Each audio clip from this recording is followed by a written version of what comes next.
When we have a square system of linear algebraic equations, that means the same number of equations as the number of unknowns. And if the determinant of the system is different from 0, then there is a nice rule, nice algorithm how to find a solution. Let me illustrate this by two examples. For a 2x2 system and for a 3x3 system, and then let me give you some kind of explanation or proof. So first consider this system of equations. X plus 2y is 5 and 2x minus y is 7. For the 2x2 system, we compute three determinants. First, we compute the determinant of the matrix A, which is in this case 1, 2, 2, minus 1, and determinant of that is minus 1, minus 4, which is minus 5. It is very important that this is different from 0, otherwise it doesn't work. And then we compute for each unknown one new determinant. That is determinant of a matrix A, where the first column is replaced with the right-hand side column for the first unknown, and then the second column. So let's denote it D1, which will be the determinant of the following matrix. The first column is replaced with the column 5, 7, and the rest is copied. 2, minus 1. So this is minus 5, minus 14, which is minus 19.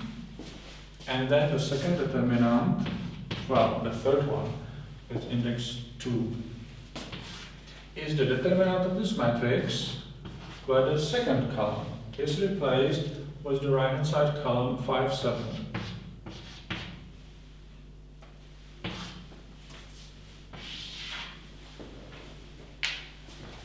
And this is 7 minus 10, which is minus 3.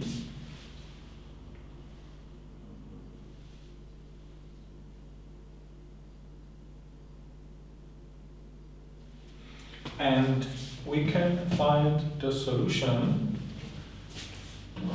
by dividing the corresponding determinant by the determinant of the system.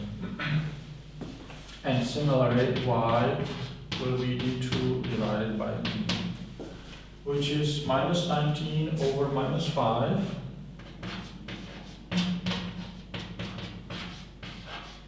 which is 19 over 5, and this is minus 3 divided by minus 5, which is 3/5. It is easy to check this solution. If we substitute the values x and y to the equation, then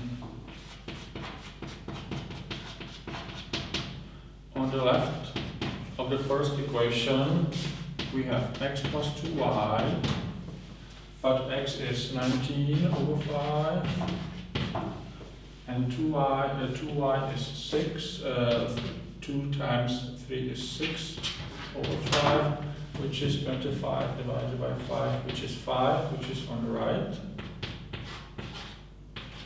And on the left of the second equation, where we have 2x minus y, then 2x is 19 times 2, which is 38 over 5, minus y, which is 3, and 35 divided by, 5 is 7. Which is what is on the right. So once again, the Cramer's rule can be used for a square system where we have n equations for n unknowns, and the determinant must be different from 0. And it works this way. We compute the determinant of the system, the determinant of the matrix of the coefficients, and that must be non-zero. And then for each unknown, we compute one determinant, which is determinant of a matrix, where the corresponding column is replaced with the right-hand side column. For the first variable, first column, for the second variable, second column, or a third variable to a third column, and so on. And then the individual unknowns are the ratio of the corresponding determinant divided by the determinant of the system. And this must be 0, and that agrees with the condition that d appears in the denominator. And in this next section, I will illustrate this for a 3x3 system.